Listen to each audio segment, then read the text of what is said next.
Dale Earnhardt. Yeah. Let's get to the bottom of this. So you're a Dale Earnhardt fan? Yeah, who isn't? Total jerks. And communist. Communist jerk. Greg and communists are not Dale Earnhardt fans. Anyway. What I mean, because you grew up, Thomas Kearney from LEMD. You grew up with cancer and rickets, and you couldn't walk until Dale Earnhardt came into your life. Correct? No. Oh. That's our podcast. Thanks for joining in. We'll be back next week. But Thomas, you're what got you into machining? You started out life in the hot rod world. You were part of Roadster Shop. I know that for a while too, right? Yeah, big part. Not really. Not really. Yeah, kind of a small part. But you're famous for being part of Roadster Shop. They mention you on their podcast quite a bit. Yeah, and I'm pretty famous in like very small circles. That's a good circle, though. I mean, my family loves me. I get cards from them at least like 6 times a year. You have to, though. Those circles are what support you. Right. Gosh. Then, no, I mean, like, where did you grow up? Hot rods? Was your dad a hot rodder? Did you? Were you on the wrong side of the tracks as a poor child? And looking at the Rolls Royces on the other side of the tracks. So one day, I'm going to build one of those. I'm going to build one of those. I want my own pop-up hood ornament. Want my own pop-up hood ornament? No. So you want my backstory? Yeah, let's say this is okay. Backstory. Why not, dude? Okay. So I guess I grew up racing. I started racing when I was 8. Racing what? Junior dragsters is what I started with. So raced those for like a couple years. Here in Colorado or somewhere else? No, I'm originally from around Omaha. So in the Midwest, you know. Flatlander. Yeah, for sure. And I don't really remember how I got into racing. I mean, I was a little boy and they all like cars. Right. But before that, I showed horses.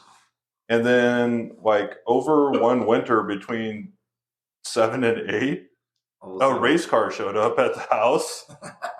So I'm pretty sure my dad was pretty heavily influenced in like, let's go racing. Dang. Okay. Well, junior drags, how, okay, because I was way confused. I really thought that you were wearing women's clothing as a youngster. But junior drags, you mean cars? Yeah. Okay. And so when you threw out the heels and the dresses and you got into a car, how young were you? 8. 8 years old? Yeah.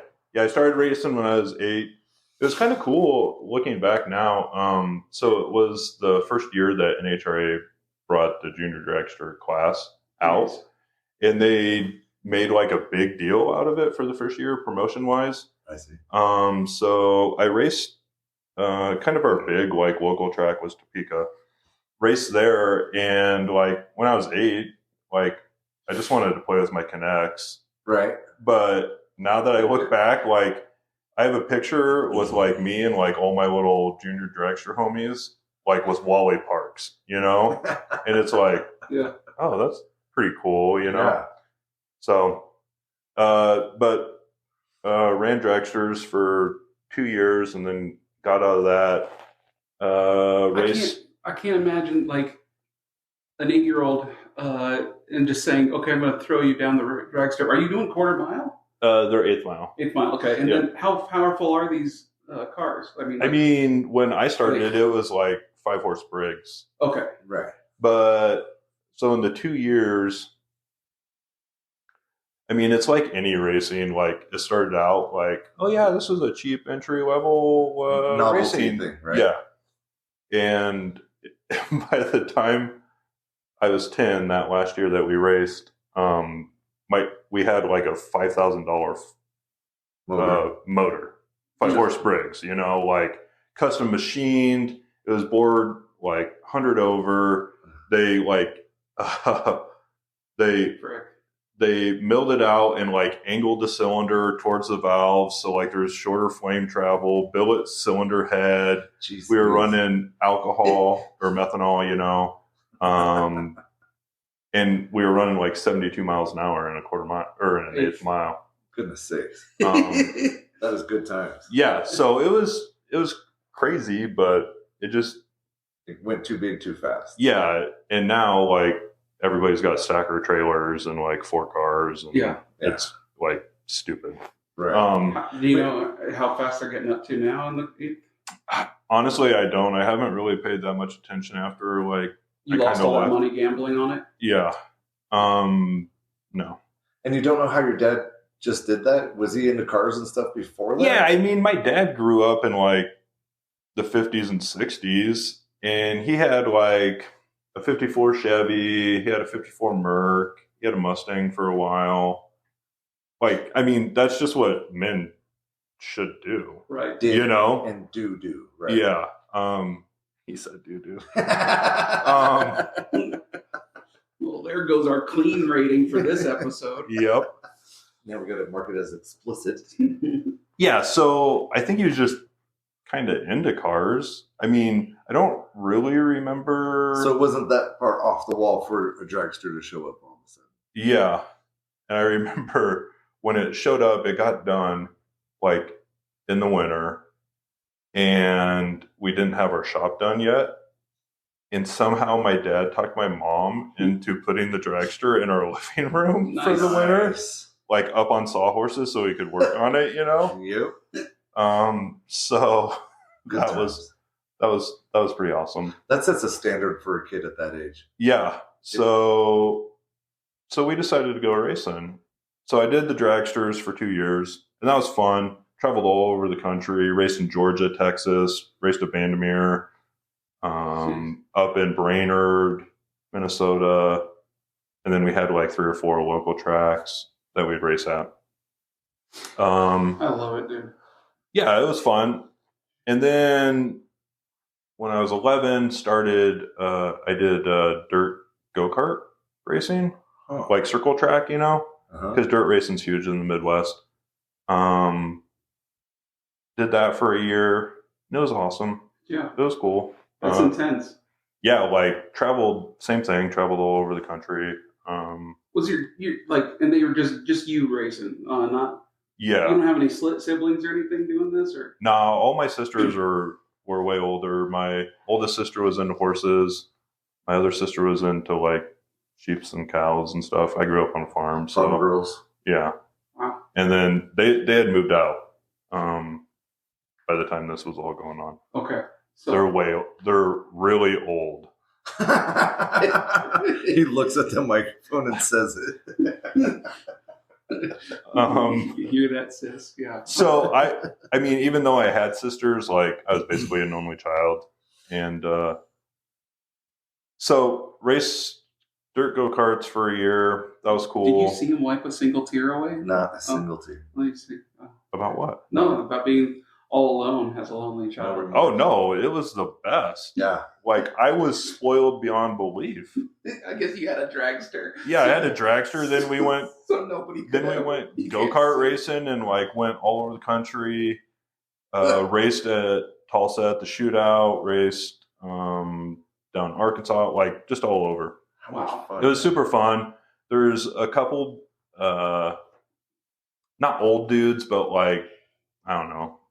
Cronies. Like dudes that in my hometown that like race go-karts and stuff. So like we'd go racing with them and like they would show me how to drive, you know, and like pick lines and stuff. Learning apexes and stuff. Yeah, and they were the coolest dudes. My dad had a shop in my hometown and like we shared like the space with them and stuff, and it was super cool. What a childhood, man. What's that? What a childhood. That sounds yeah. Great. And you're I haven't even got to the good part yet. Yeah, you're only 11 or 12 by now? Yeah, I'm probably 12. Yeah, must have been 12. And then went and progressed into sprint cars. and raced them forever. So, Jeez. Nice. and that was super fun. Went all over the place. Got to race at really cool tracks. Did you take your Connects with you all the time too? No, I feel like I could. Well, you were 12. You were making Well, that. so the thing with Connects is like they were only cool when I was drag racing because you could make really cool dragsters with them. Okay. It's really hard to make a sprint car out of Connects. Yeah. Like I still don't think I could There's do just it. not the right parts. Yeah, There's just not the so- right parts. There's too many curves. Yeah. So did that. So anyways, long story, into racing, into cars Yeah. from like a young age. Dang, dude. So, but I mean, sprint cars, meaning that it's shorter track, oval. I mean, we race like You road race? half. No, road racing's for Euro trash. We I will not tell you about my experiences good. with Um, Audis and this Porsches. interview is about me, not you. Porsches. Right? Yes, sir. No, I mean, can edit my stories in later. um, so Sprint cars were oval tracks or shorter tracks. oval tracks, anything from 3/8 to half mile, right? yeah, in that range. Yeah. So Yeah. it was fun. They don't have super big banks, but they have some banks at some tracks. Yeah, and- I mean, there were some pretty heavy bank tracks. There was a track in Kansas that we raced at that reminded me a lot of Bristol, like pretty high banked. And then another track in Kansas that, high banked, never had to lift. You just flat out the whole flat way. out the whole way and hope you don't die. That's good times, man. But, Yeah. And like, how's your? I mean, are you getting sponsors? Is your dad just floating the bills for this Finger on stuff? this? Yeah, I didn't really remember Sure. any of that. That's not your concern, right? Yeah, I mean, I feel like looking back, we ate a lot of filler food, Yeah. like so we could go racing. Hell yeah. I mean, we weren't like dirt stock car dudes that like Yeah. live in the trailer, but Right. I mean, there was some sacrifices so we could go do this stuff. But it was, man, like racing people and like the experiences that me and my mom and dad had like on the road Oh yeah. That's a or family. like late night like truck stop dinners, Yeah. at like 1 or 2 in the morning Yeah. was pretty much my childhood, and like living in hotels and stuff. I bet your voice was that deep when you were 13, huh? Too. Yeah, for 'Cause sure. You grew up a hard truck life, Gosh, that's awesome. The hard trucking life. Yeah, I live no, my life on the road. it was cool. So into cars super early, racing mostly. When I was real young, or not real young, but like probably from 8 until, I don't know, 10 or 12, I thought I was going to be a mechanical engineer. And then I realized that I hate math. Well, I don't hate math. I don't like school. Yeah. Right. So Right. I'm like, okay, that's probably not the best path. That's But there is ways to learn it still. Yeah, for sure. And one dude that was real, had a big influence on me when I was younger was the dude that built our race car chassis. Chuck Kidwell was his name. And like I always remember going to his shop, and when we first started going there, he was out in the middle of nowhere, Nebraska, in like this like little garage shop, but was like Nice. building race cars, Nice. Those And are I'm the like- best ones always, right? Yeah, and I was like, oh man, this dude's so cool. And he'd always come to the track, like, and help us with the cars. And he was like always going to races and stuff. And I'm like, man, this dude is like, that's like the coolest, Yeah, he's And that living was it. like my first like He's living it.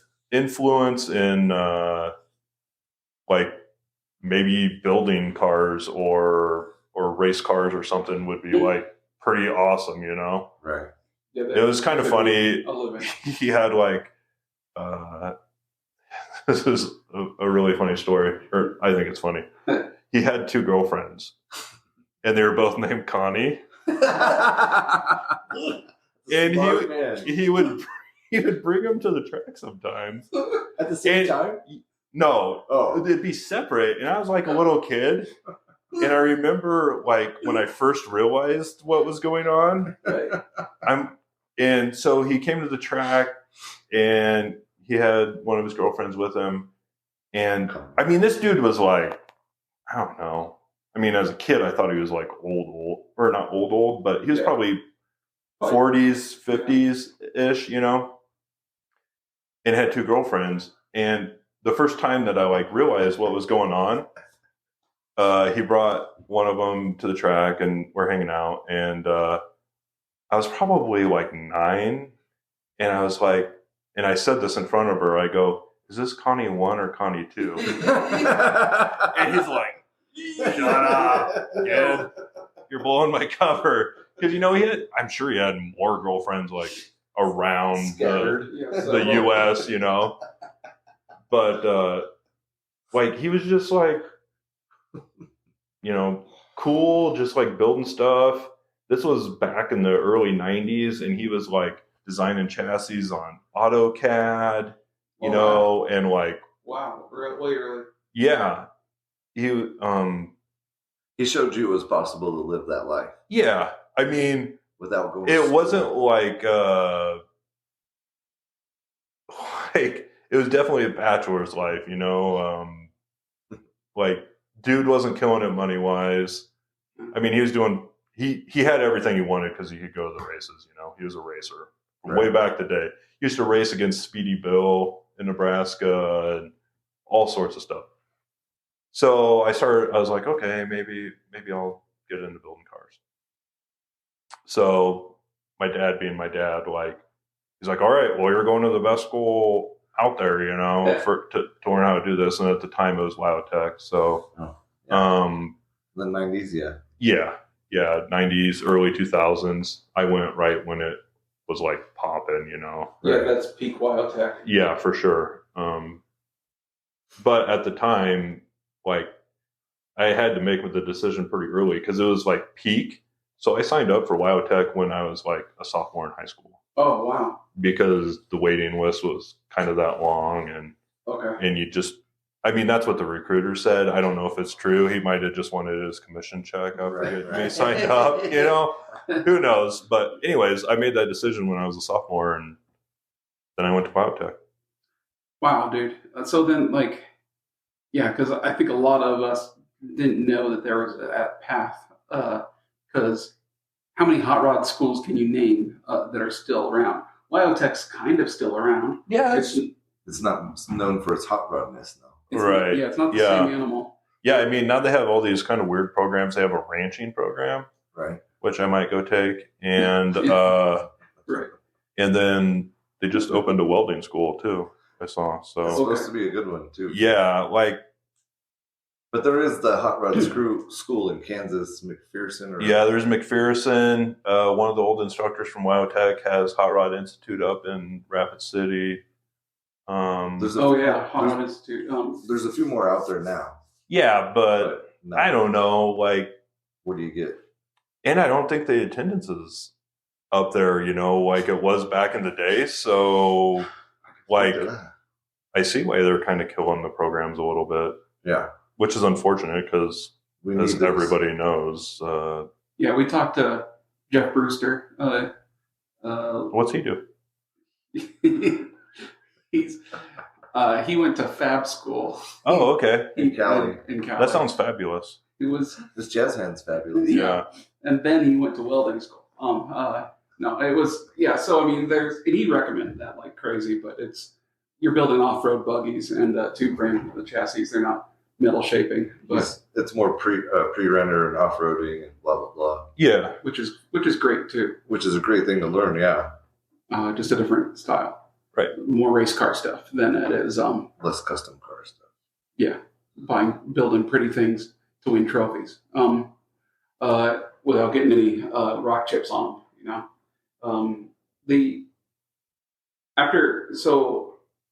You also had some history with Bonneville Salt Flats, which is awesome.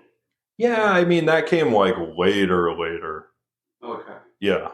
I'm jumping. What did you learn at Wyotech then? What did I Learn at Wyotech? What did I learn at Wyotech? I don't know. It's like any trade school, like it preps you to go out. It's like any. It doesn't actually. You know, I mean, it's better than a government funded secondary school for sure. Yeah, down with the man, dude. Yeah, exactly. We're doing this on our own. Mm-hmm. Who needs the government? Right. Or anybody who works there. Yep, exactly. Bums. I wish there was video for this. So I don't know. It gives you like the basics and maybe like something that you're interested in. It familiarizes you with it, and that's it. Yeah, I would say roughly. And more like I feel like you can kind of coming out of the school pick your career path. Like if you were super into painting, you know, like all right, I'm going to go down that painting path. I'm not a great painter, but at least I know that's what I'm interested in. And I took like chassis fab and high performance engines class, collision refinishing, and then street rod, and then the business class. And I wasn't into like the engine stuff. Like I've never been like an engine builder dude, you know. Right. That takes a certain mindset. Yeah, for sure. It's weird there's such a difference in that the two. That I don't know. Do you think it's just an aesthetic thing, or is it because you're going to become a mechanic and mechanics can't be hot rodders sometimes? I don't know what the difference. Yeah, is. I mean, engines are cool and like, but I've never like in a normal street car felt like I needed 2,500 horsepower, you know? Yeah. So it's like, but in a street car, like it'd be pretty cool to have like some awesome metal fab on it and like, you know, that kind of stuff. So it just didn't really pique my interest. It never really had. And I enjoy welding and forming and all that kind of stuff. So crafting. I went down that path. Yeah, definitely. An aesthetic side to it. And once you get that bug, and then also you find, this thing that shoots flames and makes noise can also be artwork and scratch that itch too is pretty huge. Yeah. That's what got me into it too, because I was always good at drawing or whatever, and then but drooling over every car that came by. I had to get into that part of it, the craftsmanship of that. After Wyotech, do they just sign you up? Like, do they have scouts or anything like that coming to the school? Do they have back in the day? I don't remember like a job. Does Chip Foose come down? Placement? Chip Foose comes down. I mean, they had job placement, like where shops would, you know, send in anything from, I don't know, Mr. Goodwrench to Pet Boys to collision shops. Yeah, collision shops. So I interviewed a ton of hot rod shops. Went out to California, interviewed at like Boyd's and Hollywood Hot Rods. Oh, really? Okay. And a couple other shops out there. Realized like, well, I'm going to be like on the street for what they're kind of wanting to pay somebody out of Wyotech. You know, I was like, ugh, that's depressing. Yeah, the beginning it was the depressing part. Can I really do this? Can I make money? Or how long do I have to suffer before I can actually? And I think part of it was like everybody hears how expensive California was, and I'm like, bro, I can go to In-N-Out and make more money.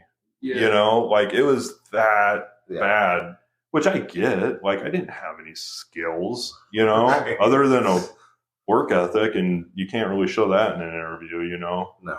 And In-N-Out already has those hot rod T-shirts, so they're a hot rod themed restaurant anyway.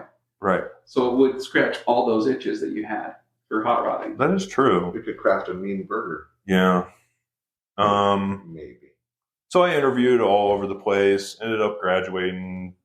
Didn't have a job, but I had an interview at the roach shop like a week after I graduated. I was like, Chicago's like 6 hours from home. It's the Midwest. Like if it doesn't work, I can just bail out and go back home. You know, it'd be easier to go home from there. Yeah, then like move everything to California, which literally wasn't very much, but still, it's like, ugh. So, I was born in California, raised in California, families out there. Yeah. That's why he's got a portal. It's great. Anyway, moving right along. But Roaster Shop. Yeah. So got a job at the Roaster Shop. So insulting, man. We can end the interview now. Why's that? Well, because I like California. And Chip Foose. And everybody out there. We didn't say anything bad about it. It was just moving from the Midwest to California at a young age with nothing to fall back on, is what we were saying. Yeah, I was trying to be responsible. I'm still pissed. Okay. Apologies? Actually, I mean, I'm not apologizing. I think we'll learn a lesson by the end of the podcast, and I think you'll end up apologizing to me. I doubt it. Sweet Jesus. Well, we'll see. Did the pink Jeep rub off on you? Gosh, we drove up in a pink Jeep today. I saw that thing when I drove by. Both of us have trucks that are not really highway worthy right now. I won't run. So. we have some sensors in the mail for Greg's Jeep, and then my truck is not happy over 55 miles an hour. But so we borrowed Greg's sister's Jeep. Strawberry shortcake is its name. It says strawberry shortcake on the side. Yeah, I couldn't quite read fast enough. That's why I went wild. It's got a bunch of like sexual innuendos, all in pink lettering everywhere. And when we stopped to grab a burger, a whole crew of construction crew, whole construction crew came in to grab lunch, and they're all looking at the Jeep as they walk in and stuff, and we to hop in to bounce over here. I sent Greg the clip. I'm going, let's ride in that tomorrow. Sent him the clip of the Zoolander in the Bronco gas station. Yeah, freak gasoline fight accident. So pretty fun stuff. Roaster Shop. So here's the part where I bring my own podcast down to a halt and only listen to me talk. What was Roaster Shop like? Yeah. It was awesome. So when I started there, it was at the old shop, and there were seven total employees. It was right after the Gerbers had kind of bought it, and they were trying to build it up and stuff. What year was that? That would have been 2004? Yeah. Okay. Yeah. So super early. It was so much fun. We had so many like late night shenanigans, like blowing stuff up, and it taught me like so much being there.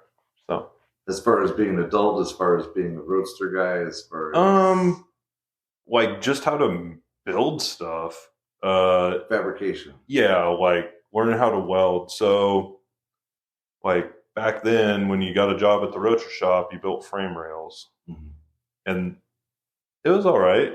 I mean, I definitely wouldn't want to do it today, being where I'm at. But like back then, I was like, yeah, let's build chassis and like let's do cool stuff. And so it was a lot of hard work and manual work. But it's it was funny, fun. dude, because I've heard you being mentioned a lot on the Roadster Shops podcast, the Oil and Whiskey podcast, because they even talked about you for a good 10 minutes, going like, oh yeah, Thomas Kearney, he would build chassis, he would book it, he was a hard worker, and they bragged about you for a long time too, and then just told everybody, how incredibly demented and funny you are too. So yeah, so it was like, yeah, I mean, it was praise. Well, they love you there. Yeah, no, me and Jeremy have a good, relationship and stuff, even after I left.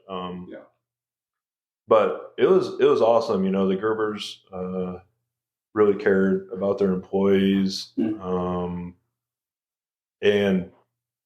you know, being like my first job out of school, like they really helped me, like, you know, figure out where to move. I mean, my family doesn't live there, you know, so oh yeah, check this place out, or like whatever, you know, like set an anchor. They didn't just help you get the job; they helped you be there and be part of the crew. Yeah.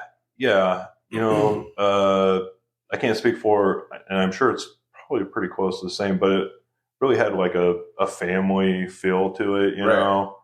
I mean, it was small at the time. By the time I left, 5 years later, I guess it was, like it had grown to, there were like 32 people, and we were in the new shop, and like, it was crazy town. A total production shop at that point.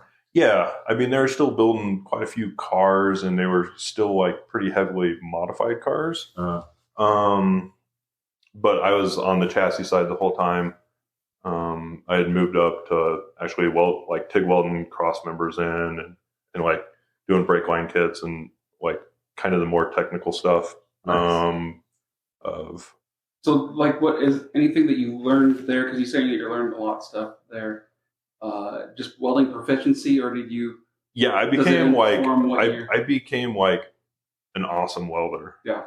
I mean, if that's what you do all day, every day, like you just get good at it, you know.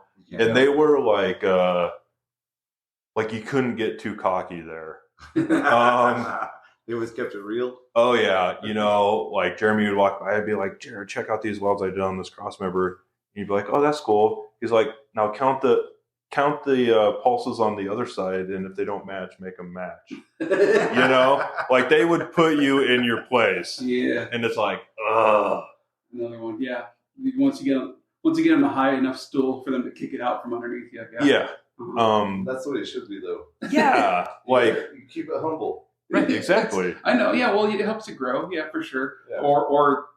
Or create panic attacks, and then but those dudes need to get out of the industry. Like we need men, you know.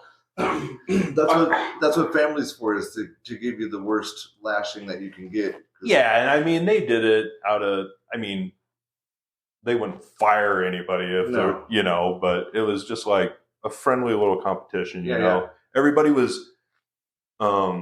When I was there, everybody was really young and like wanting to just get better and better and better and better and like improve their skills and like, you know, really do something with their career. And it was super awesome because everybody, for the most part, I mean, was excited every day to be there and like just get better and build chassis faster and, you know, come out. It was, when I first started, it was like Model A's to like Tri-5 Chevys is what we did for chassis. Yeah. Right.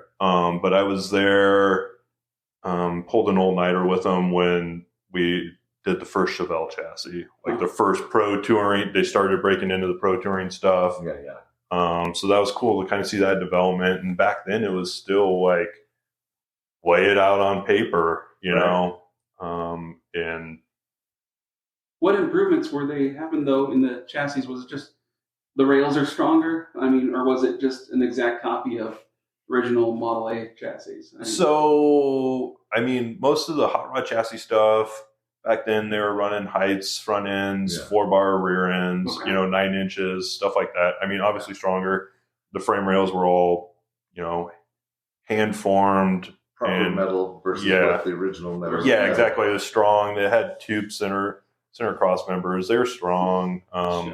Doing front, rear, independent suspension stuff, but it was all like they'd buy the suspension components from Heights or whoever and put them into their chassis or adapt a Corvette, you know, arms or whatever onto it. I imagine. No. Okay, but it wasn't their own suspension. Even like chassis with engine mounts and everything for small block Chevys and things like that. Yeah, well, I remember the magazine advertisements being the Hotchkiss or the Roadmaster, the Roadmaster chassis with the Hotchkiss or the Heights or whatever suspension you wanted to add to it. They would add it, and then that's how you got it delivered. Yep. Yeah. And they were hard charging, man. They were hitting the road hard, trying to build it up. Because the road shop had been around for a long time before. And the guy that owned it passed away. And anyways, they ended up buying it. So they were just going for it, and it was super fun. So the things that you learned there, are they informing what you're doing now? No. Not at all? You don't think you could relate to anything that you were doing then? Like, did you have to go through that in order? I mean, it's like a process. Like the whole, everything from like 8 till now has contributed something. Because you don't refer a specific to thing? Like, well, it's just kind of like, I mean, because like, where are we going with this, Sugar? Because you are, it amazes me that you were not going down this path at all, even up to this point, that where you are now. Maybe a little bit because you're still in the auto industry, but what you're doing now is such a artistic side, I would call it. Okay. Versus what you were doing of being a laborer. A laborer, yeah, basically. Sure. Doing line work. Whatever. So I think that's a good point. I'm going to get on my little soapbox that like dudes need to realize that, or people, I guess. Yeah. You know, women are people too now. Right. Okay. Now. Yeah, that's a joke. Yeah.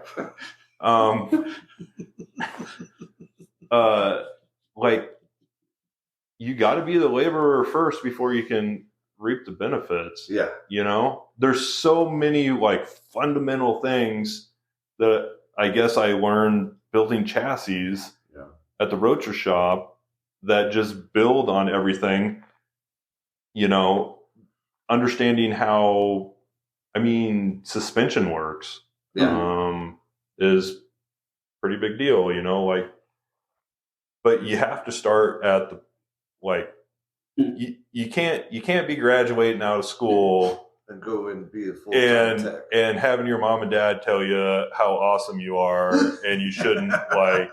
That's what I did. Like, and this isn't a dig at anybody in specific. He's staring at me right now, but yeah. But like, I think you just kind of have to pay your dues in this industry. Yeah. Right. Because nobody's coming out of school knowing what I know now, you know, with 20 years of experience. No. So, like, give me a break, bro. So then 2009, you're leaving Roadster shop. Yeah. And going to it would have been education late 08. Yeah. Early 09. I can't remember the dates exactly. Hated Chicago. Weather's atrocious. Yeah. Great people. Food's great. It's gotten much better now, though. I mean, you went back to Chicago. Much better? No, it's yeah. I know. I mean, it's a hellhole. It's on it's right now. Like there's some cool stuff to do downtown, and like we'd go to concerts all the time, and it was fun. But I had my son, and you wanted him to live to see 20. Yeah, exactly. Yeah, I didn't want that Elvis ghetto song to come true, you know, because it was kind of a cold and snowy morning, Chicago morning when he was born. So, me and my wife still laugh when we hear that song, mostly because it didn't come true. Yeah, this exactly. Is why we left Chicago. The weather's just garbage there. Everything costs money. Like you can't drive. I mean, you can drive somewhere and you're going to be in the middle of a cornfield and there's nothing to do. Yeah. No thanks. Yeah. So, and we wanted to be out by the mountain. So I applied at Pinky's and Eric gave me a job. So from Roadster shop to here? Yep. And then? Was Pinky's, were you at the other location? Pinky's no, place? I've always worked here. Okay. Yeah. We're recording from Pinky's right now. In beautiful downtown Windsor, outskirts of Windsor. But this building's been around since 2010? No, I think it was 2004 is when he built this building. Okay. Oh, that's okay. Yeah, it's 20 years old. Nice. And and Eric was already cranking out some amazing stuff. Yes. So what gave me the idea is I was sitting in the break room at the Rotor Shop reading Street Rod Builder back in the day, and I'm flipping through it, and here's Loaded out at the Salt Flats, and I'm like, oh wow, yeah, like Loaded was, you know, we got probably pictures behind us somewhere, right? there's one metal, there, but metal yeah, out there. is that one? No. Yeah. Podcast listeners, if you hold your eye right next to your iPhone speaker, then you'll see them. But yeah, this little tea bucket, basically, that was it was a Model A. Model A. Okay, yeah. Never mind. But roaster pickup, and it's all the details of that thing, and it's a pretty dang famous hot rod. Yeah, it kind of set the industry on, like, kind of flipped it, you know, from like super flamboyant paint jobs and kind of overly ability, like, I don't know, whatever stuff. The gaudy pillowy interiors and stuff like that. So that's what kind of got me out here. And so I started working for Eric, and where do you want to go now? Well, I mean, it's pretty cool because you worked here for a while with a small crew, but then Eric ended up buying a gigantic machine in the corner of the building here, and then you got trained on that machine with somebody else who was working here full time, right? Or was Eric learning how to do it? No, none of that. None of that is true. That machine is actually the machine was here before you. No. Okay. You're ruining my story. Let him tell a story, sugar. Well, all I'm here to do is just prompt, and then you tell your story. What's the machine? Yeah. What kind of machine are we? Wait, are we talking about the same machine? Yeah. What's the machine? What machine? You're just referring to it as the machine. The big old mill. Okay. So we want to get to that. That's where we're heading with this. That's our segues. I would like to eventually. Oh man, I would like to eventually get to where we're friends and you love me again. But also, I would like to get to that ship has sailed. Where LEMD takes off. And I think you're gonna have to take your pants off. Yeah. It is No Pants Friday. It is awful warm in here. So anyways, okay, I'll speed up for you. You don't have to speed up. Is what your sounds like. So you collect more and more trophies with Eric here, and you guys build the triple penny roadster. Are you really doing this? No. He's being frustrated. Let's get to the cool machine in the corner. Okay. That's what I came to hear about. All right. So anyways, I'll give you the Cliff Note version. Worked for Eric, did fab. He bought a machine, had a guy working part-time. Didn't work out on the machine after like 3 months. Part-time guy didn't? Yeah. Eric didn't know what to do with the machine. I said, well, let me see if I can figure it out. And it's not a cheap machine. This is an $80,000 piece of equipment. Yeah, about 120 going all in. In $2010 or whatever. Yeah. Wow. Yeah. And thanks to certain government politics, that is a lot more now. Not my politics. Yeah, we'll see. So dude worked for like three months, boned out. Eric had a new machine. I said, let me see if I can figure it out. I had never ran one, never done any CAD, never done any tool pathing, machining, any of it. Jeez. And then taught myself. And that was in like 2011. Just random tries and stops and... Yeah, it was like... looking stuff up. The software program we had at the time had like... not even like PDF documents, but like these weird document tutorials. Right. That would like take you step by step through like how to program this and how to draw something. It was like before YouTube was big, or maybe I was just behind the times and didn't realize YouTube was a thing. I didn't have as much back then either. Right. So like I made my first little part thingy, and he's like, all right, well, here you go. So from 2011 till 2020, it was like half in the fab shop, half running the machine type thing. Okay. Wow. So I did that, and then in 2020, I had the opportunity to buy the machine shop portion of Pinky's from Eric and started the company. All right. I hope that was fast enough for you. That was well informative too. Yeah. But that's insane though. Just taking that leap from everything that you know up until that point, and then saying, "I'm going to do something insane, like a whole different discipline." Yeah. From scratch. You know, it was right after. I mean, it was 2011. It was 3 years after the financial crisis in 2008. Right. I had a wife and like he would have been 3 at the time, 3-year-old son. I'm like, I probably need like everybody's replaceable, but like if I'm the dude that learns how to run this, like maybe I'm a little less replaceable. A little more job security there. Yeah, exactly. Yeah. And I don't know if that was really my idea. I think I was just always driven to like learn new things. You know, I was like, yeah, what's the next challenge? Yeah, exactly. So I spent pretty much my child's entire childhood, nights and weekends. Because at the beginning, for sure, I was like in the fab shop full time, and then I would like stay until like midnight or 2 a.m. and just like beating my head against the wall trying to figure out how to make stuff on the mill. Huh. What kind of parts are you making at that point? Kind of like some basic. It was like a lot of small interior parts. Nothing like.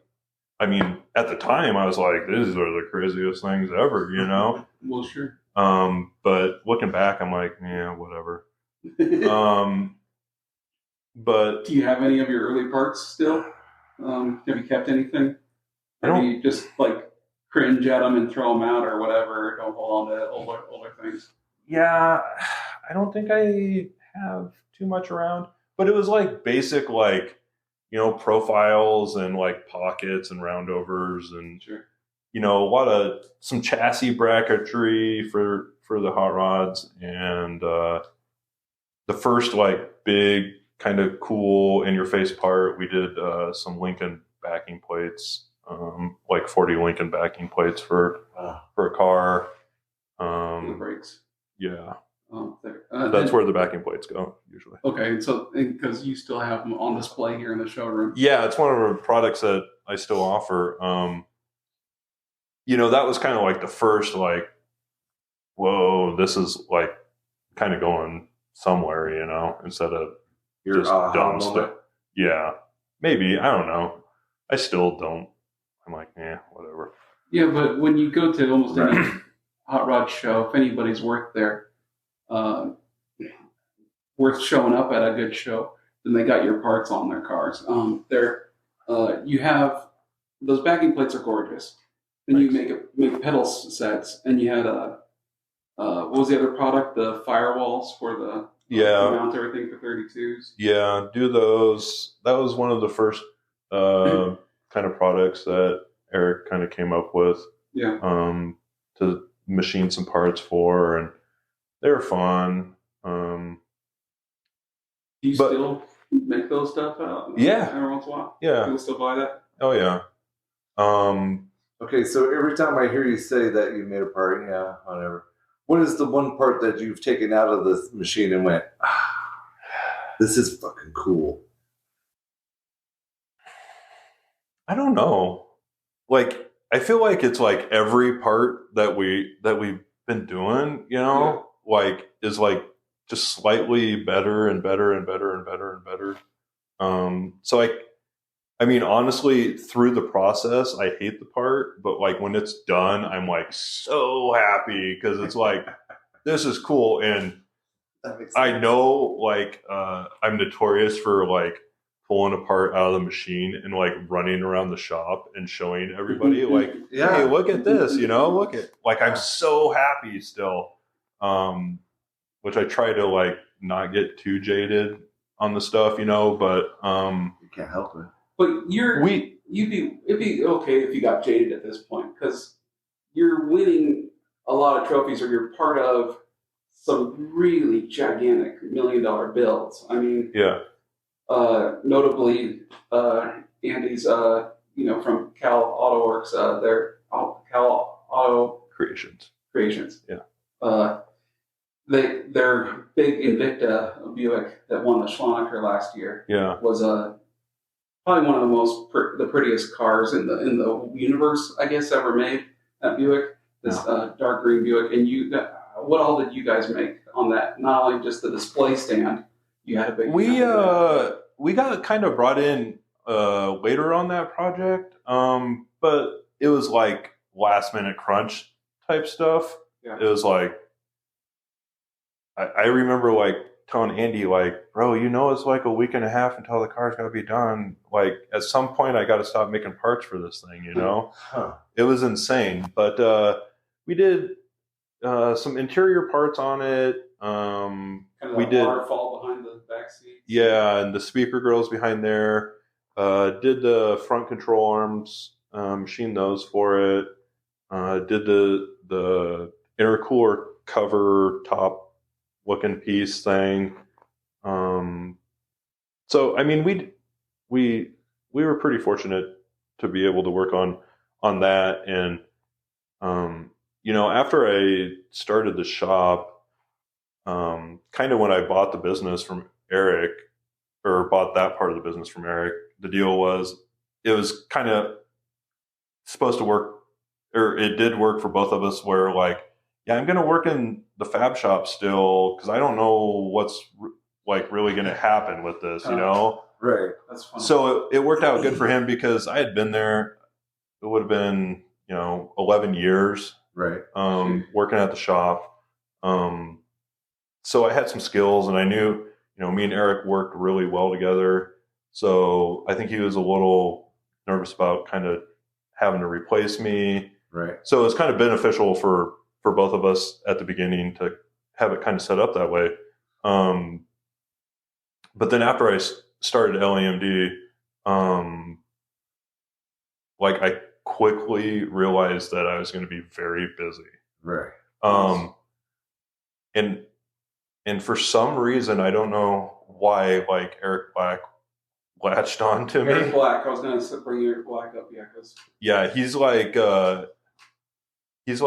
one of my biggest supporters, for sure, in the industry.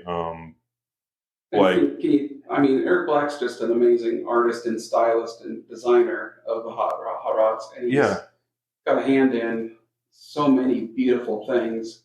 But I mean, is that basically what he's known for? I mean, can you describe more Eric Black? Or just for us who don't know. Yeah, sure. So, I mean, he's, I don't know, a hot rod designer, I guess. Yeah.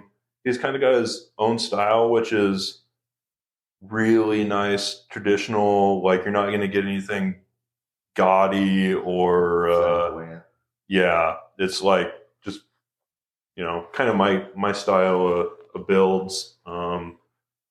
And so he works with shops all around the country, Yeah. And usually when guys are bringing them in, and I say this about the machining too, like if the dude's bringing in a designer, or a shop's bringing in a designer, yeah, and they're getting like machine parts, like the car's probably going to be pretty legit, like there's probably not too much worry about budget, and like the customer understands that like it's just going to be expensive and that's the way it is type thing. Yeah. But they'll be very satisfied with it most of the time.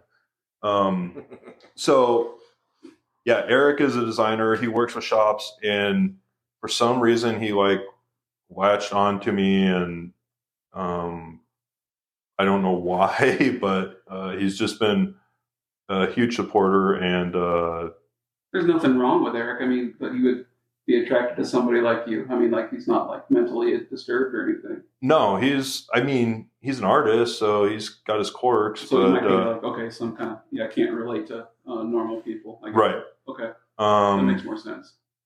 So he really helped me get in. I mean, he got me in with Andy at Cal Creations, and then shops all around the country.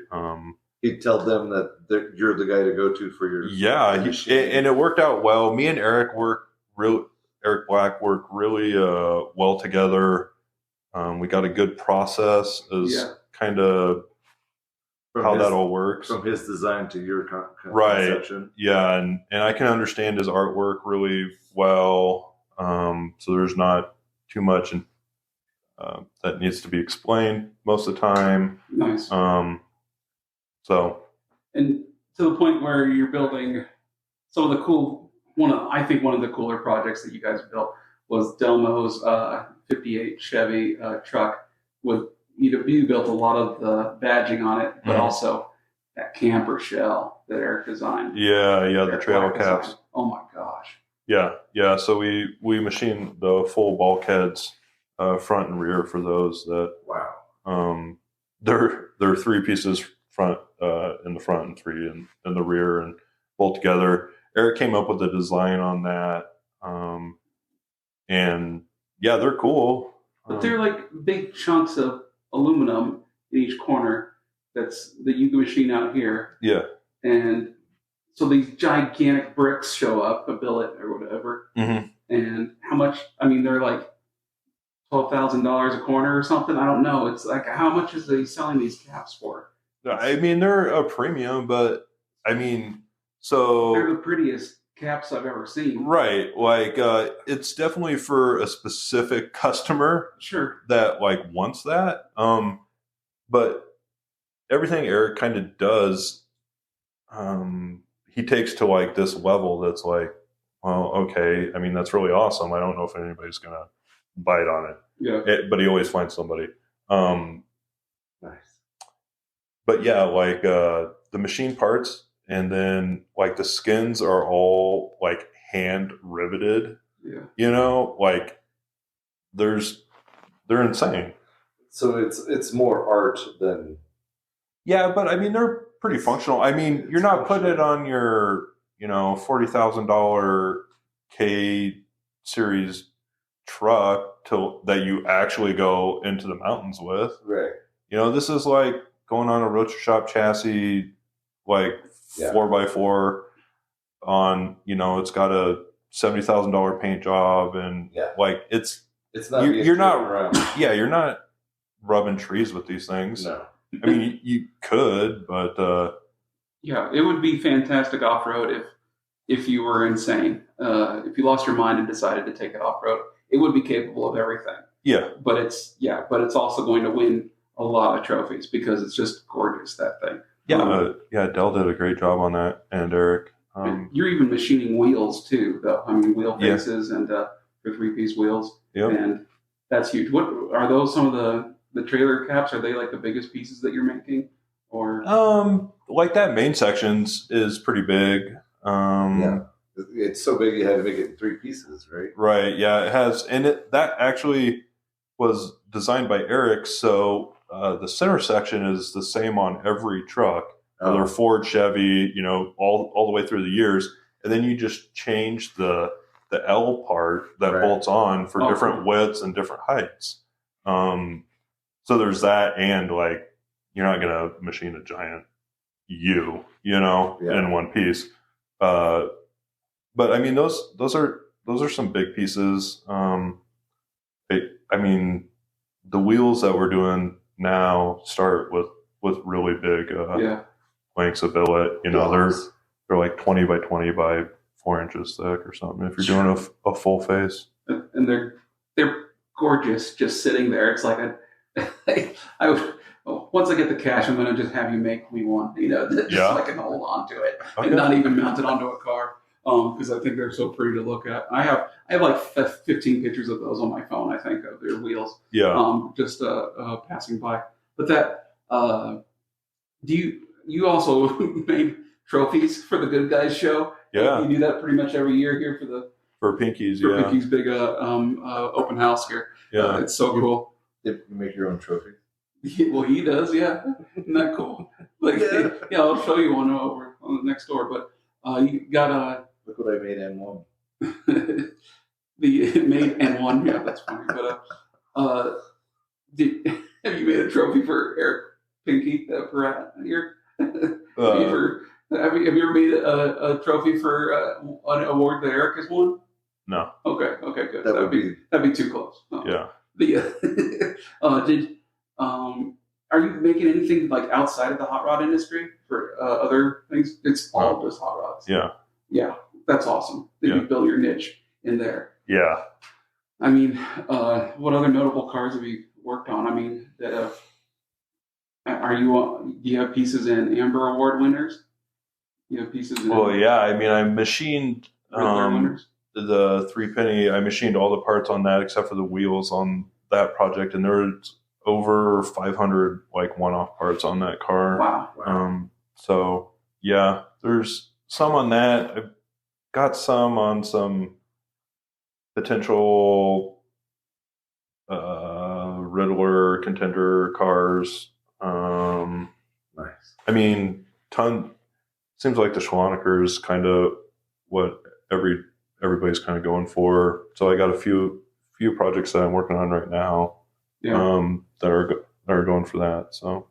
Wow. Okay, that will compete probably this in 2024. You think? Yeah, I can't really talk about it. Cool. Yeah, that's awesome. I'm gonna pull your dad's card. And say I can't talk about it. That's so fun. You can't talk about this. Too important. Yeah. Why didn't we use the portal to get here? It's classified instead of the pink Jeep. Yeah, that's right. So then, okay, and not for me, but for a friend that I know of, and really a distant person that I don't talk to or anything like that. So it's totally not me. But could you build pieces for let's say they're building like a companion or a robot girlfriend in their basement? And could you build if they just said, "Hey, can you build me a knee part? Can I bring in a joint from the other side and hand it to you that you could build for him, and that it would be functional, and you wouldn't tell anybody about it?" I mean, yeah, we can build anything, as far, I mean, I don't care.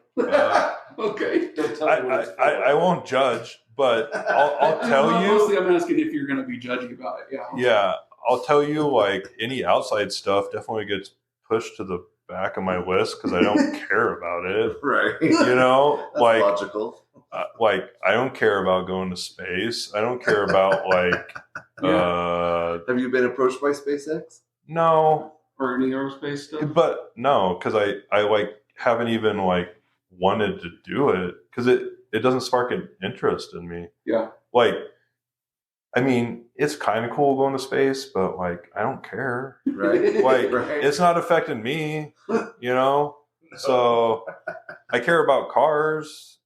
So no robot knees. Yeah, I'm not staying late to build that stuff. Yeah. Okay. And no batarangs or anything like that. I don't even know what that is. Maybe just throwing star in the shape of a bat. Okay. Moving right along. Then. So you're going to ask him about the retractable grappling hook. Can you build me a grappling hook? I can, but I'm not going to. What if I give you money? It'd have to be a lot. And it's going at the end of my list. Well, Wayne Industries has a lot of cash. Anyway, what about Bonneville? You've been to Bonneville, Salt Flats? Yeah. And have you ever raced there, or do you know anybody who has? I have not raced there, but my wife has. That's so cool. Yeah. I mean, so did you fall in love with her because she's very fast, or or because she's a pinstriper, she's just a bitchin' lady, huh? Uh, so I almost wonder, now that you put it that way, like she was kind of into this stuff before she met me. Kinda. Yeah, Okay. I mean, she was into cars and she liked pinstriping and stuff. Yeah, I mean, like how much was the influence that you? But I think it was all me. Oh yeah. Yeah, I'm taking Good. all the credit. Good. Yeah. Nice. No, she races out there, and I go out with the car and help the crew and stuff like that. So how fast has she gone? she's gone over 200. So yeah, nice. Yeah. Amazing. What's the class? It's a C or D gas Lakester. So Dang. yeah, it's a belly tanking looking thing with a D-stroke small block in it. So it's 305 inch and okay. That's amazing. Yeah, it's fun. It's like the perfect blend. Bonneville's kind of the perfect blend for me between like hot rods and my racing. Yeah. It's got the history. It's definitely my favorite place on earth. It feels like hollowed ground. Oh yeah, for sure. Like every time I go out there, the first time we drive out on the salt, like I like tear up a little bit, because it's like, and what it is like, I just think about all the dudes that like sacrifice so many late nights and like knowing that their old lady's mad at them because they're always working on the car and like driving out there. And I mean, I know so many dudes that like they race at Bonneville, but they sleep in the back of their truck because they can't afford the hotel room or even a camping spot, and that sacrifice and commitment to something is like really special to me, not many people do that for and it's kind of like the last like grassroots racing, I mean, you go, just like I was talking with the junior dragsters, now dudes are showing up with stacker trailers and like renegade, freaking trucks, and it's like, that's not like cool. Rating. Yeah, it's cool, but they're staying at the Ritz, and this dude out of Bonneville, all he wants to do is like go as fast as he can in his car, his bike, and like he spent all year building. Yeah, or like, this is his. I know so many dudes that have raced out there for like 20 years, same class, same car, and they're just improving each year. And like that 20th year, they finally get the record, Nice. And it's like 20 years of commitment. Like most dudes can't even like stay married that long these days, Yeah. And these dudes are married to their cars for that long. It's like, wow, that's so impressive. Yeah. And I mean, it's just seeing a car, my favorite's like getting up early and watching return runs, like going down to the 5 mile and watching the cars just, doing 400 miles an hour at like full throttle, just ripping down there and hearing the echo of the engines off the mountains. And it's just so cool. Yeah. Yeah, it's a religious experience, I imagine, almost. So, especially on a belly tank. Yeah, or gotta be right. Yeah, because you're on your way to see God, one way or the other, kind of a thing. That, what do you think is next then for LEMD? Is it? I mean, it's these big projects for a major car that's going to compete in the Schlonaker. You have parts on it, but where do you want to go? Where do you see it going in the next, I don't know, 10 years or anything like that? Nah, I don't know. Yeah. I just kind of let it go where it wants to go. I mean, I have aspirations. There's like so much work out there. It's insane. Yeah. Like it is insane. News. Like that's kind of not just in the like machining part, but the industry throughout is like I've never. There's so much opportunity out there, and there's either not enough guys, or I don't know what the problem is. You know, What kind of guy does it?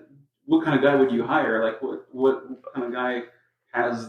I mean, currently, I mean, if one of the 5 listeners happens to have CAD skills, Okay, we'll put your website link in the description below of the podcast for sure. I mean, where are we at for listener numbers? Oh, we're in the hundreds. Yeah. Really? Yeah. That's awesome. We have almost 200 downloads. Well, really? That's early. That's early. But yeah, we're okay. That's awesome. Yeah. It is. No, I'm not being like whatever. I mean, for just getting into it, like the whole podcast thing like blows my mind. Yeah, and 4 in Germany and 1 in Slovenia. Oh, wow. Hey, Slovenia. How's it going? Shout out to Slovenia. Yeah. We're the fastest growing podcast in Slovenia, maybe. But I am so happy that the Slovenia listener started listening the other day. But yeah, I mean, like, and the downloads from Germany, that one guy has listened to every episode too. So really? I appreciate you too. You know? Wow. Yeah. I wonder if he's trying to learn English. This is the wrong podcast. Wouldn't that be for that. hard? Doing it this way. This is the wrong podcast for that. Oh well, it would be funny. He comes to America for the first time, and it's just, I have a question. Just well versed in sarcastic. What is your hot rod that you have at home? Do you have a hot rod? Nah. Yeah, exactly. I've asked him that plenty of times. Yeah. Did you? No, I mean, I have classic cars. Nah, I got a chopper. But I don't know. It's whatever. Huh. I'm actually gonna. Yeah, I don't know. I got a few cars like banging around in my head that I'm gonna build. Yeah. But I think it might be like a retirement thing for me. I see. Like when I'm not doing it every day, you know. So you haven't had one that got away that you wish you still had? Nah, no sacred cows. Huh. Yeah, nothing sacred. Yeah, I mean, it'd be cool, but like I don't want to build one for myself right now. Right. Like I'd love to go out and buy one and like have something cool to cruise around, but I mean, yeah, I don't know. I got a few banging around in my head that right now I'm just so hyper focused on the business, trying to make sure that it gets like steady and is on good feet. I've seen you drool over every PT Cruiser that drives by here, though. What the hell? And I know that one day you can go make it, you know. And I'll keep looking. HHR, bro. HHR. Yeah. George has an HHR. He does. And it's kind of funny. He has it matching his trailer. It's like, well, it's kind of cool, dude. I think that is his tow rig out at Bonneville. Yeah. I think. For his Corvette, Lakester, whatever you want to call it. It's cool that he has it matching the trailer, and the truck. Yeah. It's like it's the turbo one too. It's the fast HHR. It's kind of fun. Yeah. So. Yeah, nothing at home. I mean, I got the chopper, but I don't get much time to ride. I mean, and I'm sure you keep the salt car going too, right? So yeah, we help out with that. But you guys don't own the salt car. No. It's one of my wife's customers. She went over and lettered it, and he's like, "Hey, you want to race this thing?"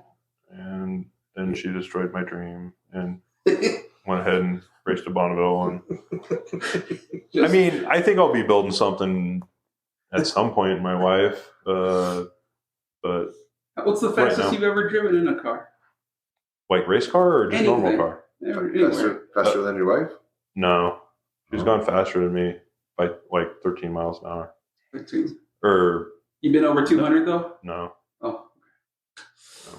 Close. One day. Me neither. So yeah. It's fine.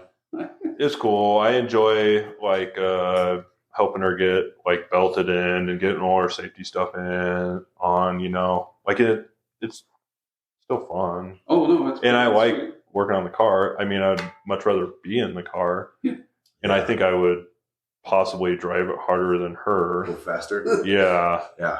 Like, I mean, I've told her multiple times I'm dying in a race car.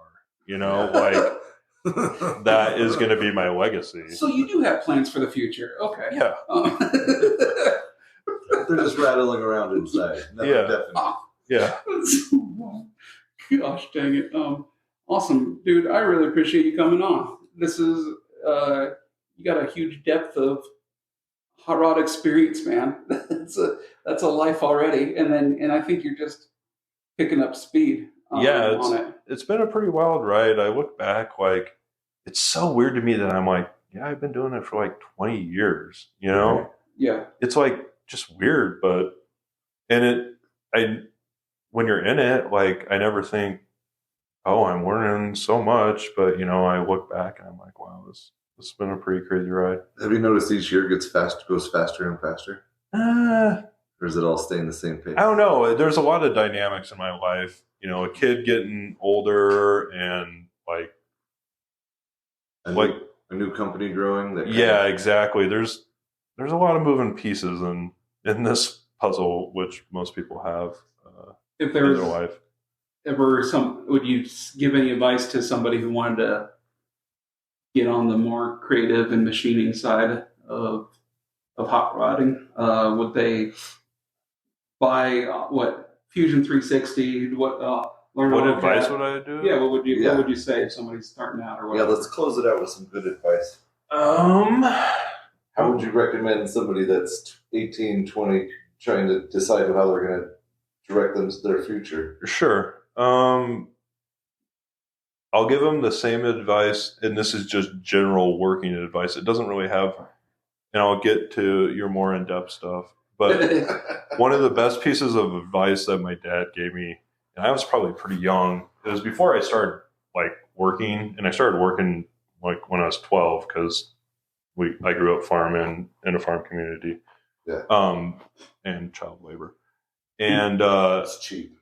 He told me, if you give a man $10 an hour worth of work and he's paying you $9, you'll always have a job. Mm. And that's something that's stuck with me whenever I was working for somebody, and then when I opened my business. If I give these customers my absolute best and give them the best value, and when I say value, I don't mean cheap. Yeah. But a product that's going to work and a part that's really going to satisfy their needs, or they're a month out from this car debuting and they need these parts real quick. If you can give somebody value like that, you'll always have a job. You'll always have people coming to you because they know that you're going to work your hardest to help them out. So that's just kind of overarching, have some work ethic, give people what they want. If they're looking to get into machining, get Fusion 360. I love it. I'm an Autodesk fanboy. Okay. And one of the reasons is they have a really great community online with people willing to help you. Great YouTube tutorials. You can pick it up pretty quick. Nice. And then just do it every day. Even if that's not your job, just do it every day. Go home and mess with something. And then just try to get a job somewhere. Another great piece of advice, what my dad told me when I graduated WyoTech, he's like, go get a job for $9 an hour, sleep in floors, keep your mouth shut and your ears open. Yeah. Yeah. And I think if you have that attitude, especially when you're going in, people recognize it. They see you listening. They see you trying to pick up things. They'll almost reward you for that by giving you a chance. Right. Exactly. But you got to give that wherewithal in the beginning. Right. I learned to weld by buying sandwiches for other guys, and I never asked Eric for any money when I got here. I've never asked him for anything. When I got the pinkies, and because whatever he was going to offer, I was going to accept it, basically. Mm-hmm. So yeah, I totally get that. And then you get that under your belt, and working for free, you'll get them. I mean, I think everybody. later. Yeah, I think everybody deserves to get paid. Yes. But like, I think more of like sweeping the floors in quotes is like, don't be afraid to take an entry level position job. You know, you have to start like coming out of Wyotech, going to build frame rails. Like I was stoked. I'm like, well, I'm in the industry. Yeah. You know, there's going to be opportunities. I know if I work and I grow and I get better, that will get me where I really want to be. But I found also too, like, don't burn your bridges. Basically, when you're working there, even if it is an entry level job, make friends because this is a small industry, and you're going to see all of us at the hot rod show. Word of mouth travels quick. Yeah, for sure. Yeah, I mean, and nobody wants to pass around a rotten egg everywhere. So it'll only get passed for so long. Right. Yeah, because we all know who those guys are. They stink, you know. So that stink you don't want to say, okay, fine, I'm going to try and clean up this problem. But so yeah, be friendly, be nice, be willing to think of the industry above yourself, even, you know, or the job more than your own well-being, and it will come back to you. Because even after like all that hard work and things that you sacrificed and lost, it's like you wouldn't recognize the person you were 2 years ago to who you are now from all the wild stuff that you had to learn, because it's such a dynamic industry, and you have a different problem every day that you've never encountered before, and so you get all these skills, and all of a sudden you go, I'm a pretty dang hot, you know, a mechanic or whatever else. You know, I actually know my stuff, and I'm really dynamic too after this, which gets surprising after a while. It's like, yeah, I can do anything. Yeah. It's really fun. Okay, cool. Well, then I'll go buy some Autodesk 360, Fusion 360, and I'll apply for a job at LEMD in a couple years. we are hiring. Cool. Thanks so much, dude. What's the website? Instagram? I think you just Google it. Just Google it? Yeah. LEMD. LEMD stands Leading for Edge Machine and Design. Leading Edge Machine and Design. Okay. Yeah, I think it's Leading Edge MAD on the gram, and I don't know what the website is. I'm horrible. Like, just Google. Okay, Just cool. Google it. So you need I a still- web designer too? Yeah, I do. Yeah, so anybody with marketing skills, I basically bring to the company like my knowledge of how to make things, but that's it. Okay. So A little backup would be nice. yeah, well, yeah, anybody on Upwork that wants to help bro out with some marketing and I love it. anything. Well, you already got the quality. The hard stuff was done, so I think that's awesome. Yeah. Awesome. Thanks so much, Thomas. You're amazing. Thanks, Thomas. Appreciate Yeah, no the problem. time.